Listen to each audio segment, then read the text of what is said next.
Pounded. Keep pounding. One quick question before we get started, y'all. I'm your host, El Grande Gato, the Big Cat. One quick question before we get started. Do you love the Carolina Panthers like I love the Carolina Panthers? Oh, yeah. Do you like Carolina Panthers? Do you love the Carolina Panthers like I love the Carolina Panthers? If you love the Carolina Panthers, have a holly jolly Christmas. Dab! Yes, give me a dab. Listen, guys, I want to go ahead and get started. The title speaks for itself. We're talking about the Carolina Panthers 2018 season. The good, the bad, and the ugly. All right, so let's go ahead and get started. I'm El Grande Gato. Make sure you go ahead and follow me on my Facebook, _TV group. Go ahead and join over there. It's nothing but Carolina Panther diehard fans. If you're not a diehard Carolina Panther fan, sorry you can't join, but I want all my friends and family members to go over there and check that out. Also, follow me on Twitter at _TV. That's my personal page where we go ahead and we post everything, each and everything by Carolina Panthers. Instagram as well, _TV. Shout out to everybody who's going to be listening to this on the podcast, the Bean Podcast. Thank you guys for that. I want to say this video is sponsored by thesportscavetruck.com. Hit them up on the Sports Cave 310 on Instagram, the Sports Cave 310 on Twitter, the Sports Cave on Facebook, and the SportsCaveTruck.com. They're giving away raffles and giveaways for the Keep Pounding _ group, such as these nice, beautiful hats, a lot of dartboards, stuff like that. We got autographed cleats being given away, Christmas, bunch of stuff just be given away. Just make sure you get your butt over to Keep Pounding _TV. It's only for diehard Carolina Panthers fans. This is my way to give back to you guys for being so supportive of our team. All right, love you guys. I appreciate it. So, I want to say shout out to everybody who I met Monday night at the Saints game. I want to say, Charlotte, you got love for the Big Cat. I got love for the Big Cat, man. I took so many pictures. We got so many autographs. Shout out to Christian McCaffrey, James Bradbury, KK Short, Shaq Thompson, Kendrick Norton, Mario Addison, everybody we got autographs from, Carolina Panthers, everybody that was nice to us, spoke to us, Devin Funches, everybody, Curtis Samuel. Shout out to you guys. I want to say I had a good time, took pictures, had fun. We went down Mint Street. We had a party. I never been more proud to call myself a Carolina Panther fan than I did Monday night, man. The way them boys fought so hard. Shout out to Dante Jackson as well. He was winning the full beast mode. James Bradbury. I'm proud. I know our offense wasn't able to produce like it should have been producing, but I'm proud to be a Carolina Panther fan. And going into the offseason, I will continue to root for our boys. And even going into the last two games, I'm rooting on the boys. I'll still be watching, still be rooting, still be cheering, all right? I'm interested to see what Taylor Heineke looks like given this opportunity. I'll be surprised if this guy comes out and start throwing bombs and stuff like this. I'll be surprised why they didn't start him 3 or 4 games ago. But we'll talk about that in a minute. All right, so the good, the bad, the ugly. Let's start with the good. Christian McCaffrey. One of my favorite players, if you know. yeah. Check this out. Christian McCaffrey broke out of his shell this year, okay? I'm so proud to see how he has evolved as a man, as a player, as a Carolina Panthers. Last year, the offensive coordinator that was here, they didn't fully use him right. He was running from east to west. It looks like he was trying to find his identity. He was struggling to find his identity, but North Turner came in here. They put together a plan to where, you know, they not only used him as a number 1 receiver, they also used him as a running back. And not an east and west running back. I'm talking about north and south running back, east and running back. He is a Swiss Army knife. He could do it all. I'm so proud of him. He got snubbed on the Pro Bowl, but don't worry, going into the playoff, you know, a lot of people, they get hurt or they back out of the commitment, so he'll probably still end up with a Pro Bowl reserve role or something like that, but he's a Pro Bowl in my book. He's an all-star in my book, so shout out to him. He's part of the good this year. Next guy part of this good is called Dante Jackson. And listen, I got a little something going on here. I be tweeting at him, and this is something I came up with, so don't be stealing, all right? Dante Jackson, speed kills, a.k.a. light work. Yeah, that's right, light work. That's Mr. Light Work right here. Dante Jackson has been such an outstanding cornerback for us. A lot of people coming out, quote-unquote, scouts and stuff like that prior to the season saying, yeah, he's really fast and he can keep up and he can make up ground, but he's not. He get lost in coverage sometimes. Well, he put that myth to bed with the interception amount that he had, the playmaker ability he has. Guess what? That was one of the best picks for us this year. He's a part of the good this year. And this guy right here that I'm coming up with next, Trey Turner. Trey Turner has been sneaky good. Given the fact that we had offensive line problem all year, we've pretty much been having inconsistencies. People have been rotated left to right, back up, people coming off the street coming. This guy has been the most consistent offensive lineman we had. Trey Turner making his 4th straight Pro Bowl. So shout out to him for being a part of the good. Uh, DJ Moore. DJ Moore has been part of the good. He has some flashes, but he also has some inconsistency. I'm not really worried about DJ Moore for him being inconsistent, given the fact that he's a rookie, man. He's a rookie, and I understand, there's some big moments where, fumbles have cost us some field position, stuff like that. But I have so much support, so much love for this guy. He has a ceiling on him that is so high that it's not even funny. A lot of people say that's still Steve Smith. You know what I mean? It could be All-Star, Hall of Fame, whatever it wants to be, but I know there has been some flashes with him. So because of that, I'm going to say he has been part of the good this year, and it's been a nice reprieve to see that we actually have a receiver that can get north, south, side-to-side screens, all that good stuff. Just got to work on them hands, baby. Next, I want to go over Curtis Samuel. The future is so bright for this young man, given the fact that the future was almost bleak for this young man, given the fact that he had the little heart condition. He was able to get that fixed, so I appreciate that. I'm glad to see you healthy again. Much love for that.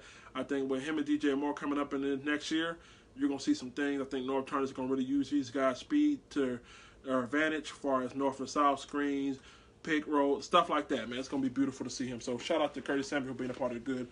This next guy also, Eric Reed. He's a bit controversial in some people's eyes. I honestly like this guy. He has came in and he has been an impact player in our secondary. I'm not going to necessarily say he was a Pro Bowl or anything like that, but he was very serviceable, man. He was definitely serviceable. He filled in a position that we needed, okay? And not only did he fill in a position that we needed, he did a good job at it, you know what I mean? I would love to see him come back. But if they didn't bring him back, I would understand as well. He's one of my favorite players on there, given the fact that what he does on the field is very vital, given the fact that we had a quote unquote struggle this year covering people. So hey, it is what it is. Norv Turner, he's in two categories. He's in the good and the bad. But I'll start off with the good. Norv Turner, what you have been able to do for Cam Newton has been beautiful, man. Prior to him getting hurt, he was averaging 69.7 completion percentage, almost 70%. I think he was on the pace to be a Pro Bowler this year.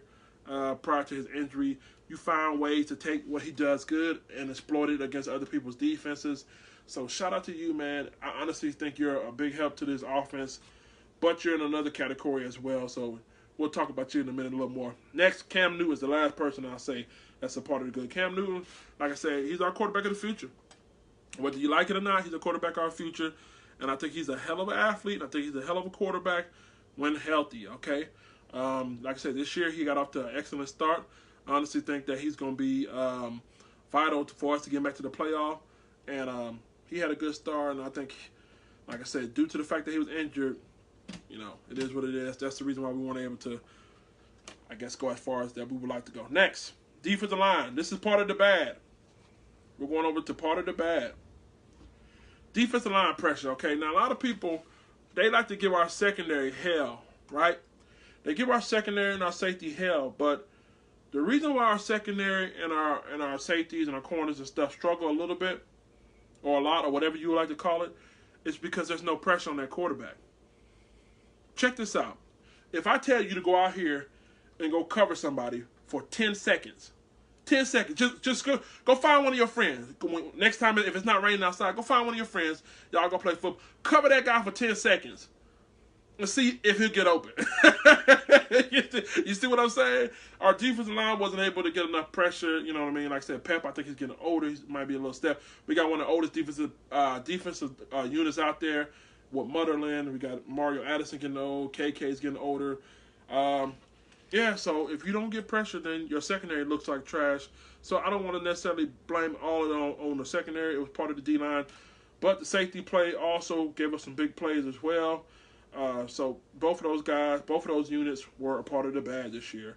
Norv Turner, I just had him in the good category. So why is he in the bad? Well, let me tell you. Norv Turner's in the bad because he's been inconsistent. There's been games when Norv Turner come out, he's coaching, he looks like an offensive guru. He comes out, it's hard to stop him. You don't know what he's doing. He's unpredictable. It's beautiful, man. People are confused. And then second half comes around, I think he goes on lunch break. I hate to be funny, but it's true. And then there's games where he comes out flat. In the second half, it comes down to a late field goal kick or something like that. So Norv Turner, Yes, you did have your moments this year, and I appreciate your offensive brilliantness, but you got to be more consistent, baby. You got to be more consistent, man. So I think because of that, that cost us a few games as well. You got to understand when teams are playing your quarterback a certain way or they're playing your key players a certain way, you got to find other ways to adjust to that. And I think we were able to do that half the time, then the other half of the time we weren't, okay? The next person that's a part of the bad is Eric Washington. I love Eric Washington. I think he's a good guy. And I'm all for a man that getting his just dues, okay? I'm all for a man that getting the just dues and proving yourself. But I don't think this position was right for Eric Washington. It became so apparent that it wasn't right for him that even the head coach had to take over for him as defensive coordinator. Or, quote-unquote, they split duties or whatever. But I feel like when Ron Rivera took over truly, which was during the Saints game, because I think the Buccaneers, they split. During the Saints game, when they took over, you can clearly see that it was a big difference. So I would hate to sit out here and say, you know what, it's all the players' fault. It's all the players' fault. But, you know, hey, it's part of coaching is a big part of the football game. So I got to say, Eric Washington, you're part of the bad this year. And lastly, but not least, well, I got two more people, I'm sorry. Second to last, injuries. Injuries have been extremely bad for us. Cam Newton, Greg Olsen, re-injuring their foot again. I think Greg Olsen probably would have been a go-to guy down the stretch in a lot of these games that were critical situations. Shaq Thompson on IR. Tweeted at him this morning. I said, dark times don't last forever. So, man, I hope you get better. I hope all you guys get well. And the offensive line as well. There's a lot of offensive linemen that we have, banged up and hurt. All the way back to the preseason, okay? One thing you guys got to recognize is this. And this is something we're going to have to address going into the new year. You cannot have a superstar quarterback playing behind a patched-up offensive line. It's just facts. It's not going to end well. We got to get some consistency on the offensive line. We got to get, whether we draft some people, whether we bring some in from free agency. I knew during the preseason when people were getting hurt left and right on the offensive line, I said, man, this is not good. I hope this is not a reoccurring theme this year. So until we get that addressed, maybe we can keep Cam healthy, maybe. So going into New Year, that's one of the things that's was bad for us. Last but not least, we're going to talk about the fans. That's right, some of you guys out there. Now, listen, and I want you to hear me out. Listen to me. As a fan, you got the right to voice your opinion when we're not playing well. Okay, when the team's not playing well, you got the right to, say, hey, I'm not happy with this product. And I said this before, and I said it in my last group, and I said it in my last video. If you go to, let's say you go to your favorite steakhouse restaurant, all right? You go to your favorite steakhouse restaurant, you get a nice steak, and you always know the steak is good. But this time you go to that steakhouse restaurant, and it's just horrible. It's just cold or not enough seasoning on it or whatever. Even though that's your favorite restaurant, you're a customer. Even though you love that place, you're going to tell them about themselves, right? I hope you would. And if you say you're not, you're lying, okay? So you say, hey, the steak is not good. Same with the Carolina Panthers. If you're buying hats, if you're buying tickets, if you're supporting the team, if you're traveling on the road, if you're showing up, being there, you have the right to voice your opinion and say, I'm not satisfied with this product. I'm not satisfied. But the reason why the fans are on this bad list, because some of you guys go too damn far, okay? Some of you guys go too far. I heard some people saying, I wish the guy would get hurt. What? You wish somebody would get hurt? Such and such, going to kill this guy? Or this, what's name, is trash? This guy sucks. Some people use racial slurs. Some people say, I hate this guy. I'm going to root for this team. No. You're not no true fan. Not only you're not a true fan, I personally don't want you to be a friend of mine if you feel that way. Or I don't want you to root for the organization. Like I said, you got the right to voice your opinion. You got the right to state that I'm not happy with this product. I wish things would be turned around. Or I think such and such, yada, yada, yada, yada.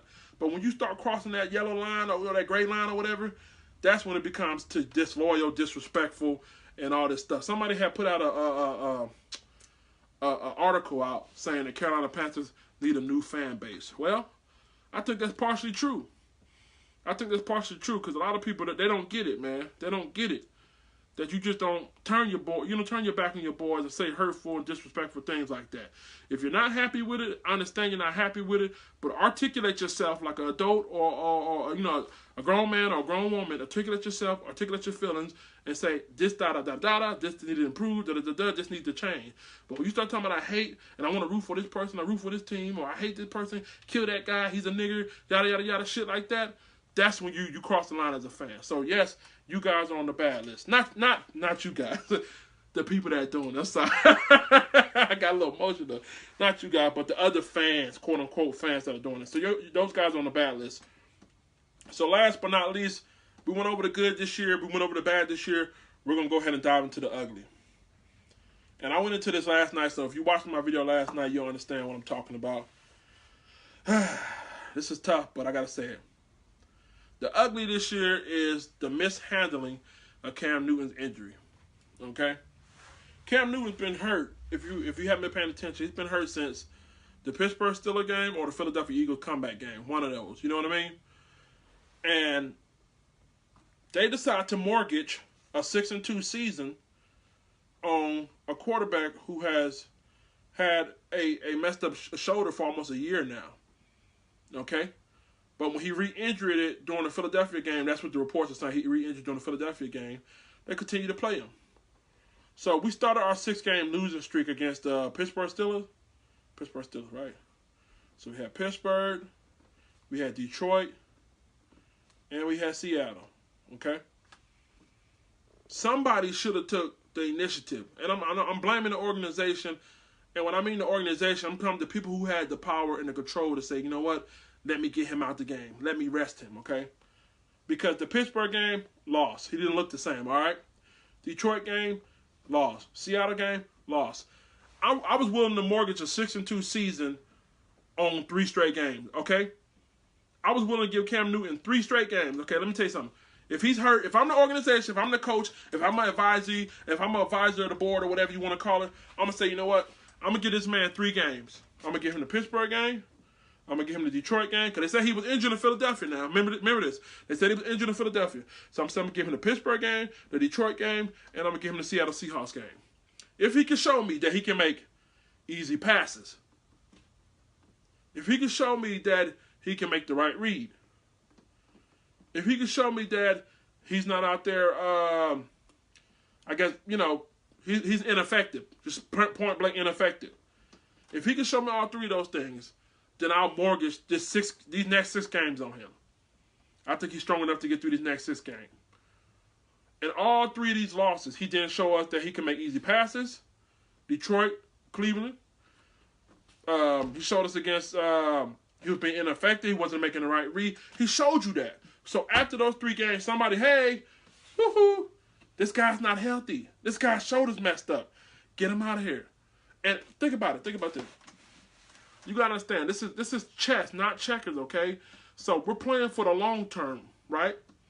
So, they're claiming that he's the quarterback of the future, or he's our superstar, and I agree. But you don't sit there and you don't keep him in there until the man literally is, taking cortisone shots and, he's hurt. Damn it, he's hurt. Get him out of there. Get him out of there. Put Taylor in. Let's see what Taylor could do. If we mortgage the 3 games on him, okay, we lose 3. Let's say we lost those 3 games. Taylor Heineke comes in. He plays 3 games. Out of those 3 games, Taylor Heineke splits. He goes 1-2. We're still in decent position, all right? And not only are we in decent position, after he comes back after these next 3 games, which would have been a final game, he would have, guess what? He would have been not fully healthy, but he would have been in a better condition than he is now. But somebody, and I honestly believe that there was somebody out there that probably came up to Cam and said, Cam, it's time for you to sit, buddy. And listen, as a competitor, as a person who played football in recreation, person who played in high school, the person who played in college, semi-pro, you're a competitor. Whether I'm hurt or not, nobody's pulling me off that field. So I know that something like that probably happened. But if you're paying this guy $103 million, $100 million, somebody has to do it. Somebody has to do it. And because of that, somebody's going to pay for it. And the person who I believe that's going to pay for it is, can you guess? Ron Rivera. Ron Rivera. And the reason why I say Ron Rivera's going to pay for it, Ron Rivera's been here 8 years. Ron Rivera's been here 8 years. Let me go over his record over the past 8 years. 2011, 6-10, losing season. 2012, 7-9, losing season. 2013, 12-4, winning season. 2013. 2014, 7-8, losing season. 2015, Super Bowl, winning season. 2016, 6-10, losing season. 2017, 11-5, winning season. 2018, 6-8 so far. It's either going to be a losing season or we're going to break even. So in eight seasons so far, he only had 3 winning seasons. In 8 seasons, he only had 3 winning seasons. So what does that say? I don't even think. Somebody help me out here. I'm not really good at math. Is that 30%? If you win three seasons, you have 3 winning seasons out of 8, is that 30%? Like, I think it might be 30%. If I'm wrong, somebody correct me. Somebody correct me. But that's not good. That's not good. And Mr. Tepper, I think Mr. Tepper is a fair man, and I think he's a patient man. But given the fact that, it looks like Ron Rivera has had enough time to turn this thing around, I think Ron Rivera may be gone. Not only that, I think the handling of the Cam Newton situation, the fact that Taylor Heineke should have been put in at some point during this 6-game losing streak, at some point he should have been put in, see what he got. If you don't believe in your backup is there for a reason. When your main quarterback is hurt, put him in there. And like I said, I hate to be a douchebag, but I'm going to have to be a douchebag because I'm going to keep it real. When the Chicago Bears were playing for the division, okay? In the middle of the division hunt. Trubisky got hurt. Guess what they did? They sat Trubisky for two games. They set him in a critical game against the Detroit Lions on Thanksgiving. Then they set him against the Giants, another critical game. And they split with the backup. And guess what? Mitchell Trubisky came back in. He took care of business. Mitchell Trubisky came in. And guess what? They picked up right where they left off. But the Chicago Bears had enough common sense to say, you know what? I'm going to rest my starting quarterback. My starting quarterback's not healthy. Yes, I'm in the middle of the NFC North Championship Championship title run. But I got to sit him. They put Chase Daniels in. Lord, they put Chase freaking Daniels in. Sorry about that, y'all. And they were able to split with him. So think about if we would have put Taylor Heineke in. At least for 3 games during the 6-game losing streak, where we would have been. Where would we have been? The 2018 Carolina Panthers season will forever be summed up as what if. That's the best way to describe it. I think Ron Rivera is gone. 3 winning seasons in 8 years. Mishandling the Cam Newton situation this year. Somebody got an answer. Somebody's going to have to pay, and I think he's going to be the scapegoat. Well wishes to Cam Newton. Well wishes to Shaq Thompson, Greg Olsen, and each and every one of our offensive linemen and everybody else who may be dinged up and hurt. Lastly, I want to go ahead and put this in perspective. What I think we need to do in the draft this year coming up. I want to say we need to draft a defensive end. 1st round pick. 2nd round pick, we need to get an offensive lineman. 3rd round pick, we need to get a safety. 4th round pick, we need to get another offensive lineman. 5th round pick, we need to get a quarterback. Now, this quarterback is not going to be the quarterback of the future. It's more so like an insurance policy. You know what I mean? When Cam Newton's hurt and Cam Newton's banged up, then we need to have somebody that they feel confident in. Because I don't necessarily believe that they feel confident in Taylor Heineke, because if they did, they would have put him in probably about week 3 of that 6-game losing streak. So we need to get a backup quarterback. If not through the draft, then we need to get one during free agency. Like I said, I believe Nick Foles may be suitable as a backup as well. As a backup, all right? We draft pick number 6, we need to get a DN. Draft pick number 7, we need to get an offensive lineman, all right? So, that was the good, the bad, and that was the ugly, man. So, long story short, man, I want you guys to take this in closing, man. Make sure you guys continue to be loyal fans. I know it's tough. I know it's hard, but don't be disrespectful. Don't come off as disloyal. Don't be a pompous pilot. Don't be a Judas. You know what I mean? Tough times don't last forever, all right? So, and like I said, don't allow nobody to judge you because you got the right to voice your opinion. If your team is not playing up to par, you got the right to let them know. Just make sure you don't cross that line. A lot of fans are delusional. They're delusional. A lot of fans are delusional. Oh, he said that they should have sat Cam Newton. He not a real fan. Oh, really? No, you're not. You're lacking common sense. That's what you're lacking. Because I watch how this football organization do people. This football organization, this football machine will eat you up and spit you back out. I watch receivers like Antoine Randall. They showed up. They did a documentary on Antoine Randall. He was one of the best receivers the Pittsburgh Steelers ever had. I watched this guy go out there and make catches over the middle, get his shit busted up, and then they turn around and did a video about him years later. This man is in his mid-30s. I'm 30 years old. This man's can't even walk up a damn stair. He can't even walk. I'm not even, if you don't believe me, go on Antoine Randall, mid-30s. All the hits and all this shit, can't even walk up his big-ass mansion he got. Can't even walk up his stairs. So when I say they should have sat Cam Newton down, it's because I'm thinking about not only his well-being and the team well-being, you know what I mean? His future well-being as well, his kids. It's not going to be cool when your daddy AC joint messed up and he can't, hold you and all that stuff. So I'm not being overly critical, man. I'm just being, like I said, I'm venting, and I understand if you don't necessarily agree with it, but that's my opinion, and that's your opinion. Just don't get carried away as a fan, all right? So I love you guys. Keep pounding. Make sure you subscribe to KeepPounding_TV on YouTube. Make sure you follow us on Instagram. Make sure you follow us on Bing Podcast. Make sure you follow us on Twitter. Join the KeepPounding_TV group on Facebook as well. Keep pounding. Much love. I'll see you guys later. Peace. I'm out. Ow!